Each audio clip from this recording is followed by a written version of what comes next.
Hello all makeup lovers. তো আজ তোমাদের সাথে শেয়ার করতে চলে এসেছি খুবই অ্যাফোর্ডেবল প্রাইসের মধ্যে কিছু মেকআপ প্রোডাক্ট দিয়ে মেকআপ। তো ফার্স্টেই আমি একটা জবিশের টোনার ইউজ করে নিয়েছি, দেন করে নিয়েছি বায়োটিকের ময়শ্চারাইজার, যে দুটো খুবই অ্যাফোর্ডেবল প্রাইসের মধ্যে তোমরা মার্কেটে পেয়ে যাবে। দেন একটা আই ম্যাজিকের কাজল দিয়ে আইব্রোটা ড্র করে নিয়েছি। দেন আমি এখানে আই বেশ করে নিচ্ছি, তোমাদের যার যা কাছে কনসিলার আছে সেটা দিয়েই করতে পারো। সুইস বিউটিরও তোমরা করতে পারো, তবে হ্যাঁ সেটা যেন ফেয়ার টোন হয়। দেন আমি এখানে একটা প্রিটি অল সেটের প্যালেট থেকে আই মেকআপটা ক্রিয়েট করে নিয়েছি। দেন ফরএভার 50 দিয়ে প্রাইমার করে নিয়েছি। দেন আবার ফরএভার 52 প্যালেট থেকে আমি এখানে কনসিলিং করে নিয়েছি। আর দেন এখানে আমি একটা মেকআপ স্টুডিও ফাউন্ডেশন ইউজ করেছি, যেটা ক্লিপ নেওয়া হয়নি।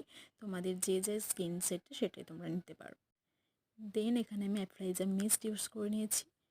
দেন প্রিটি অলসের প্যালেট থেকে আমি এখানে ব্লাশার, কন্ট্রোলিং সবটা ইউজ করে নিয়েছি। দেন মেকআপ একটা ম্যাকের একটা কম্প্যাক্ট দিয়ে আমি পুরো ফেসটা সেট করে নিয়েছি। তোমরা এটা চাইলে নাও ইউজ করতে পারো। তো দেন আমি একটা হাইলাইটার ইউজ করে নিয়েছি। তো তোমাদের কাছে যার যা হাইলাইটার আছে, কম বাজেটের মধ্যে একটা সুইস বিউটি হাইলাইটার তোমরা অবশ্যই ইউজ করতে পারো। তো ফাইনাল রেজাল্ট এটা এসেছে। লুকটা তোমাদের ভালো লাগলে অবশ্যই সবাই জানিও। তো পুরো লুকটা খুবই অ্যাফোর্ডেবল প্রাইসের মধ্যে ক্রিয়েট করা হয়েছে। তো ফিরে আসবো আবার অন্য কোনো মেকআপের লুক নিয়ে। তো টাটা।